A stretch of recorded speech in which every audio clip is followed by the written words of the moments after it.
A valuable method for learning classical guitar pieces. Introduction. In this video, we will learn how to finger the right and left hands of a real classical guitar piece. In my previous lesson, we covered what a phrase is and how to identify it and all its different types.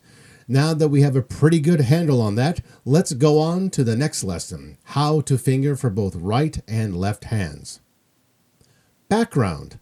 Once again, this lesson is based on a previous work written by Louis Gehring. His lesson was one of many that was previously published in 1980 in a book called Guitar Masterclasses, compiled and edited by Rinald Sherrod. We have already covered step 1 of his lessons. Now we're going to move on to lesson 2. Fingering. Louis Gehring, step 1, fingering. Mark all of the fingerings for both hands. Since left-hand fingering is included in most editions, but should nonetheless be carefully examined for possible improvements, this will entail more work on right-hand fingerings. Careful consideration should be given to finding the easiest possible fingering with the best musical effect. It is important to practice a given passage with the same fingering each time in order to learn more quickly and to produce an accurate and consistent performance. Well, there's nothing more really to improve on what he says here. He's correct. Therefore, let's take a look at a piece of music and write the left and right hand fingerings for it. Something to keep in mind is that each and every piece that you want to learn will be different and require different sets of solutions. Lagrima. I chose this piece because it's simple, famous, and will help us understand the basic principles of this lesson. We don't need to be distracted by anything like complexity of form or advanced right and left hand techniques. Simple is always preferable. Let's have a look. In this example, I'm going to write the fingerings for the first half of the piece. I think that would be enough to show you how to do it. The rest will be left up to you. Let's talk about the rhythmic notation first, because that needs to be simplified. In the first few measures of the original, you can see how the rhythmic notations is notated incorrectly. By barring all the eighth notes together, it doesn't reflect accurately what is being sounded on the guitar. Therefore, I took the liberty to reimagine the notation to express exactly how it is being sounded when played. It is more accurate that way. So you see the eighth notes are no longer barred. They're separated from the quarter notes at the top. That's the melody. And then we have the inner voicing, which is sounded as a quarter note. As you can see, I notated instead of eighth notes here on the left side, I notated them as quarter notes because that is exactly what is being sounded. The note in the middle there, the B note, is being sustained throughout the ascended melody. And also the bass note is more prominent. You can actually see how it's separated from the eighth notes.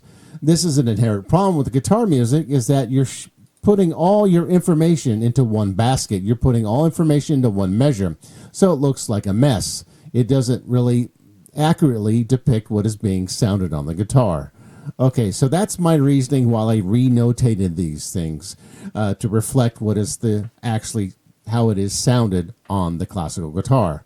So now let's take a look at the fingerings. And we'll go through this a little bit to get you started, just so you can see how to do this procedure. So the whole point of this is to simplify everything. So it makes it a lot easier to learn the piece accurately and quickly.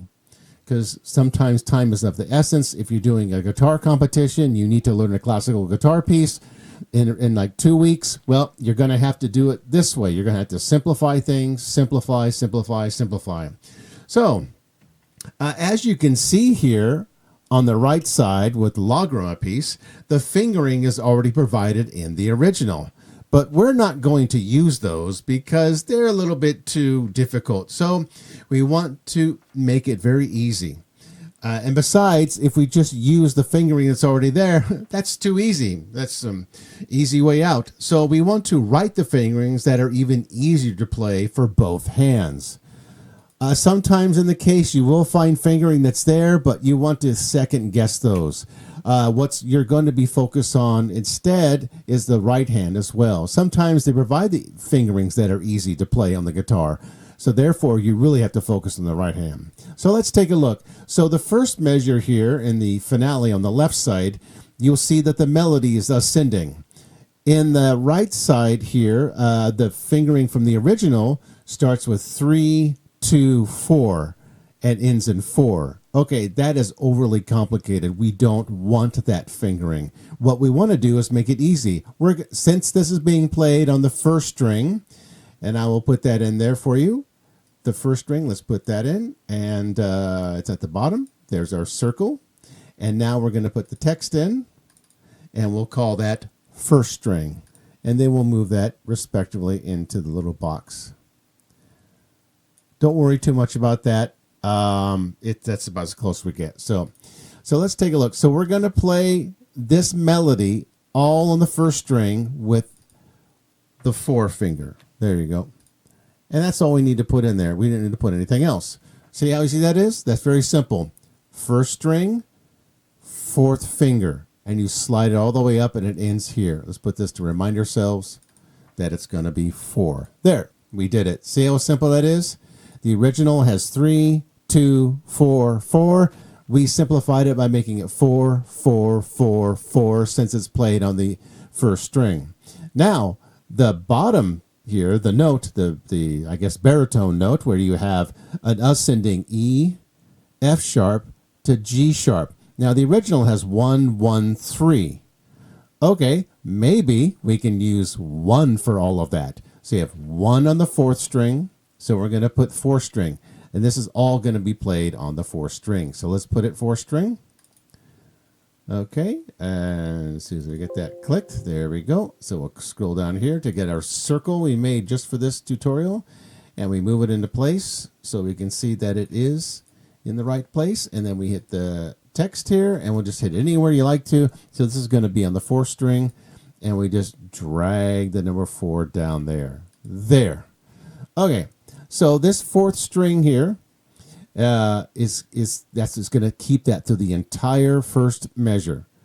It's going to be E on the 4th string, F sharp on the 4th string, G sharp on the 4th string, and finally ending on the 4th string with D sharp. Now we can play this with the first finger, can't we? E, F sharp, G sharp. All this is on the first finger. Easy. See that? That's easier now. We don't have to think too much. There, that makes things so much easier to do now. And I don't need to really put the remind. Okay, we'll put the in here to remind us that it is the first finger that we're going to be using. Okay, you could put a line here and draw a line from the 4th to the 4th on the top line or the bottom line, but I think you get the idea. And now the middle line is even easier. It's all open string. 0. There you go. So we took something that's complicated, overly complicated. We simplified the rhythm first. We separated all the melody from the bass and the inner voice, and it reflects how it had sounded on the guitar. And we made the fingerings even easier. We just made it all 1 finger all the way up on the 1st string, and then all the way up on the 4th string with 1 finger. There you go. Very easy. Okay, so that is an example of how you can simplify the fingerings in these pieces. Even though the original may contain fingerings for you to help you play the piece, that's a little bit cheating. So you want to not take them for granted and really look at them and study them and say, hey, maybe we can make this even easier than what is in the original. And it will still sound the same. I mean, some things might sound a little different. Instead of playing the melody on the 1st string or the 2nd string, sometimes the reimagining might occur where the melody is played on the 3rd string. So that happens as well. So don't worry too much about that. Let's go on. As you can see, the next measure here is pretty much the same. So we have, this is pretty self-explanatory. What happens here in the 2nd measure is a B dominant 7 chord. And that is, let's see, we have, very simple, we have 0, okay, for the B. And then we have, for the middle one, that is the 3rd finger, very simple. And then we have 0 again. It's good to be accurate like this and put your fingerings all in here like this.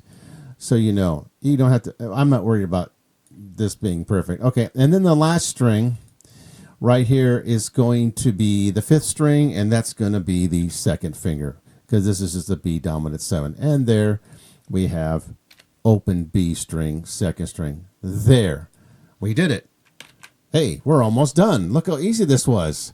I provided the tab to kind of, you can see a visual representation of where these can be played accurately. But here you go. We finished the first 4 measures because the second, the 3rd and the 4th measure, measure 3 and 4, are identical to the first 2. So we're done. Look how easy that was. So now you can go and play your piece, and you don't have to worry about it. You're only using 2 fingers in the first measure, and then you're only using 3 fingers in the next measure. Bada bing, bada boom. Very easy. Okay, now let's take a look at something a little more complicated. Up here on the 12th fret there, this is going to be a little bit more tricky because we have no open strings here, as you can see. So, okay, let's see if we can figure that out. So let's take a look at the original. What does the original have? Let's scooch this over here. And there is the original. So they recommend that you play the E string. The top note, 12th fret, would be 4, and then D sharp 4, and then 3 for C sharp, and then we have a B. Okay, can we do this? Okay, maybe we can do this with just the 4th finger.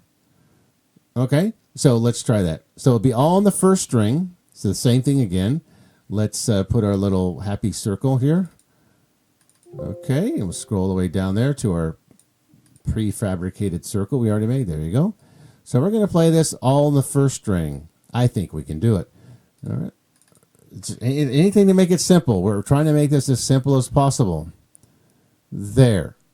Okay, so now that's all going to be on the first string, and it is going to be using all 4th fingered. 4. I think that should be fine. So we have 4 with E, 4 with D sharp, and 4 on C sharp. I think that works fine. Now, what do they recommend in the original here for the bottom note, the bass note, with this descending C sharp, B, and A? They recommend 3, and then 1, and then 1. Well, you can't really go 1, 1, 1, 1, 1. That would be really hard. That would be a little bit too hard. So I think we can go with 3 on this one, and then 1 and 1. I think we can stay with this, but we can actually just keep the 4th finger through the entire first string there. So, okay, let's put our fingering in. So it's going to be all in the 4th string. So we're going to put our little happy circle right here. Let's put our happy circle again to indicate the string. Let's position it here. And then now we're going to put the fingering in. And there we go. Oops, that's the wrong one. Sorry, I meant to put the 4th string. That's okay. That happens. Okay, let's put 4. Okay, now the 4th string. So that's all going to be on the 4th string, the bass note. Okay, so I think we're okay. Well, now what about the E? Well, the E, now some people come from 2 different schools of thought about barring and non-barring. Well, for this sake, I think we should do non-barring as much as we possibly can. Can we do it? Sure we can. So for the 4th string, we have the number 3. That's our 3rd finger right there.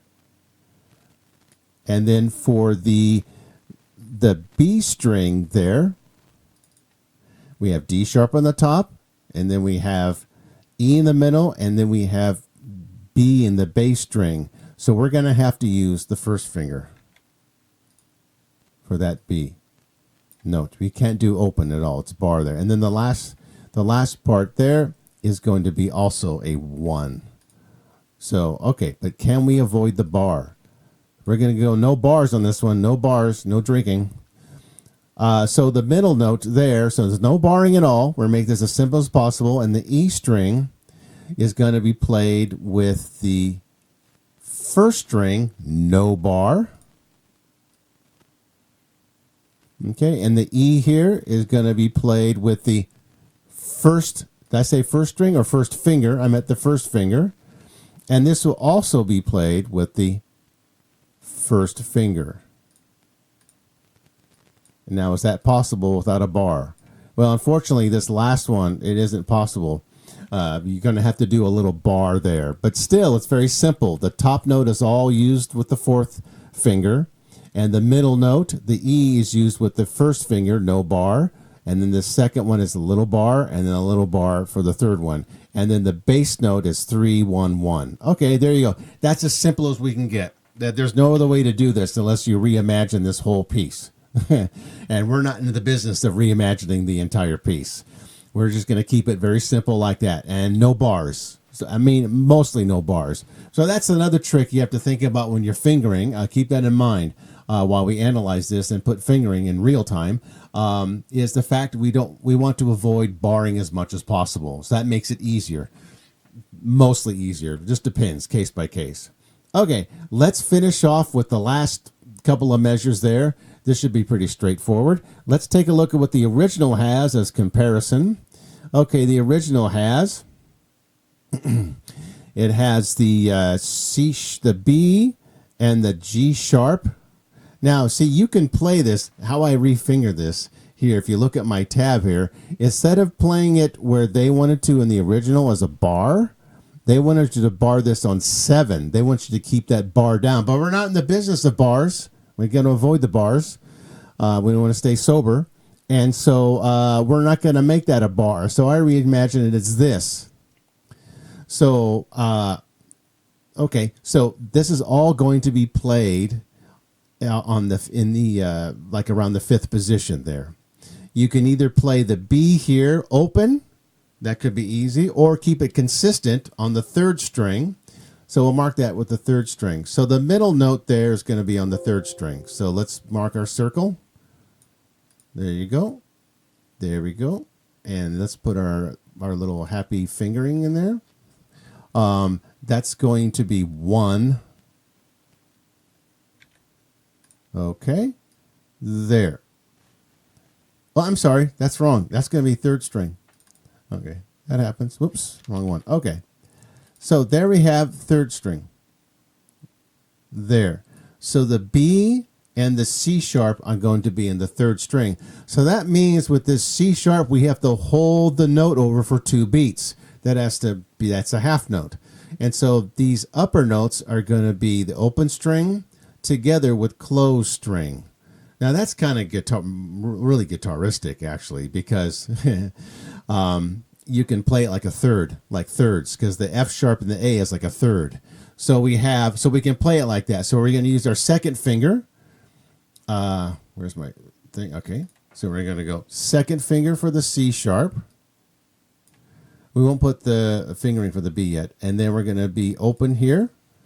So be accurate. And then we're going to do this, where this is going to be the 3rd finger. And you have to do this because you'll see in the next lesson, this is going to all make sense while we're doing it like this. I haven't put the right hand in. I'll leave that up to you to put the right hand in. First, we have to establish the left hand. Okay, so now we have to go back to the B note here on the 3rd string. And the B note, that's going to be 1, or 1st finger. There. All right. There you go. That reflects more accurately because because the original there has the note has to sustain in the bass. The C sharp has to sustain in the bass. Now I just noticed something I missed here. I missed this G sharp in there, but that's fine. Well, we're okay. We can still play the G sharp. Actually, there's actually another way you can play that, but you'll figure that later. But in the meantime, we're going to keep it just like this. You can keep it like this if you want to. You don't have to have the G sharp in there. It's kind of implied anyway. So let's just say there is no G sharp. We'll just keep it that way. Because if you have the G sharp on the top there, if you have the B and the G sharp, you can just slide that down to the F sharp and the A with your 3rd and 1st finger. So you can actually play the B on the D on the 4th string, the D string, and then you can slide up maybe on the fourth string to the C sharp so we can keep it consistent, and then we can play the F sharp and the A on the third string and on the first string. You can do it that way. That way it's even more guitaristic. So that's just another example. But just for the sake of this video, you kind of get the idea of what I'm doing here. So let's go on. Let's finish this off here because it's going on a little too long. So finally, we end with the cadence here, and we have the two notes represented with the G sharp and the B on top on the fourth string, and then on the fifth string is the E, and the G is supposed to sustain over for a quarter beat and a quarter note, and then we have the A sharp and the C sharp in the middle voice, and that also is succeeded by the F sharp on the top voice. So the top two voices are reflected on, let's see the original. They have the third finger with open E. Now you can't do that. You're going to have to close that, and I did close that.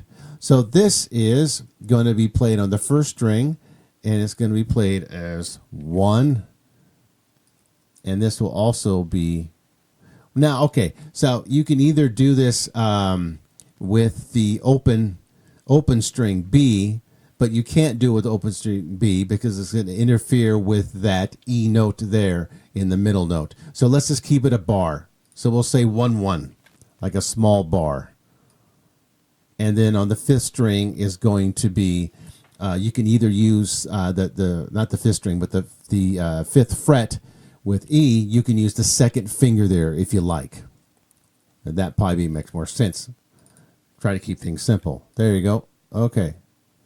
So there you have it. Now you've got a small bar in the next chord here, this F sharp minor chord with the F sharp major chord.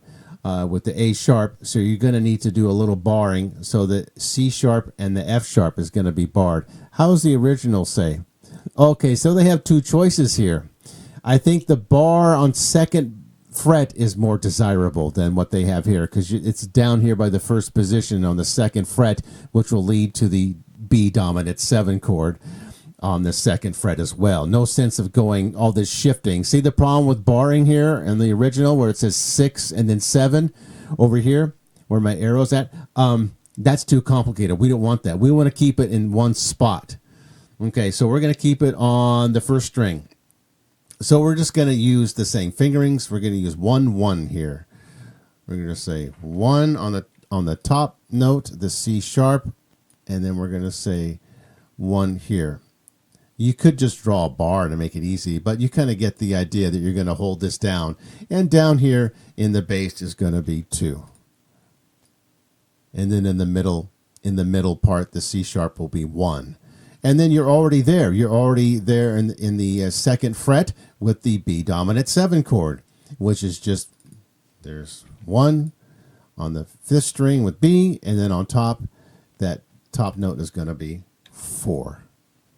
There. And then we finally end with, this is, again, let me put that in there with the A natural 1 there. You could probably just say bar 2 and that'll be easier. But this last part is easy. These are open strings, except for that one. And you can figure that however you want. Ideally, you probably want to use, you can use your first and third finger or first and second finger. So let's use our first and second finger since we're making this easy. Okay, there's your first, and then there's your second finger. There. And this is open. And there you go. We're done. That's it. Okay, so you understand what we're doing here. I hope this is very helpful to you. How we did an analysis of the piece. We determined that the rhythms were not reflective of how it sounds on the guitar. We also determined that the original fingerings here are a little too complicated. There's too much shifting around, especially in this measure. You have too much barring and shifting. You don't want that. You should have just left this on the second fret so you can just keep the fingerings there without moving, sliding down from the 6th all the way down to the he wants to go to the 7th fret. This is too much sliding. It's too complicated. Keep it easy. Keep this all in one spot. You're already here. You're already close to the second fret. Here, you already have the 4th fret, and then you slide down to the 2nd fret, and you stay at the 2nd fret with F sharp major chord, and then a B dominant 7 chord, and it ends on an E major chord. There. Oops. Okay, so that is it. And I hope you found this to be helpful. Let me know in the comment section below. And if you have any questions or further comment about fingering, let me know, because I can always do a follow-up or an update to this video. And as far as fingering go, is each piece is going to be different. It's going to have different challenges to it. It's going to be up to you to figure out how to do this and figure out the best solutions. And you always want to make things simple as possible. Not a lot of shifting, not a lot of barring. You want to keep things very simple. And as in the case in the first measure, just so we wrap up here, as you can see, I made it just using the 4th finger on the 1st string for the entire first 4 measures. See how easy that is? You just slide your 4th finger up, and you just slide it back down again and slide up again. And yeah, that's the goal you're trying to do. Oversimplify things. Always do that. Okay. Thanks for tuning in. I hope you enjoyed today's video, and stay tuned for concluding thoughts after this. Concluding remarks and final thoughts. As you can see, this piece was a rather easy piece, not much of a challenge to finger for the left hand. I didn't provide the right hand fingerings. I'll leave that up to you how to do that. But one thing to keep in mind, and this is the most important thing when considering easy fingerings or making the fingerings for a piece of music easier and easier to play, is that once you have established the fingerings for both the right and the left hands, be sure to stick with those. Consistency. Don't go about changing those later on. The first thing you need to do when you look at a piece of music is you want to do a scan of it. You scan through the piece of music, meaning that you play through it very, very slowly in the correct rhythm. And as you're playing this piece for the first time, very, very slowly, consider the fingerings as you're playing this. Are they easy? Are they comfortable? Do they flow from one to the next fingering? And are they very consistent with both the right and left hands? How does it feel to you when you play this? After you scan through the piece a few times, then play the piece up to tempo as fast as you can in the correct rhythm and see if the fingerings still feel comfortable. Then once you get a handle and a good idea of the fingerings you're going to use or about to use, then you can go through and actually change the fingerings to reflect something that's more easier to play. So the first thing you always want to do is you always want to scan through the piece of music and then consider the fingerings as you're playing it very, very slowly. Don't forget that. The tempo is key. All right, that's all for today's video. I hope you enjoyed this lesson, and we will continue this series with a few more lessons and can have my concluding thoughts about the entire lessons that were originally written by Louis Gehring. Okay, see you in the next video. Bye-bye.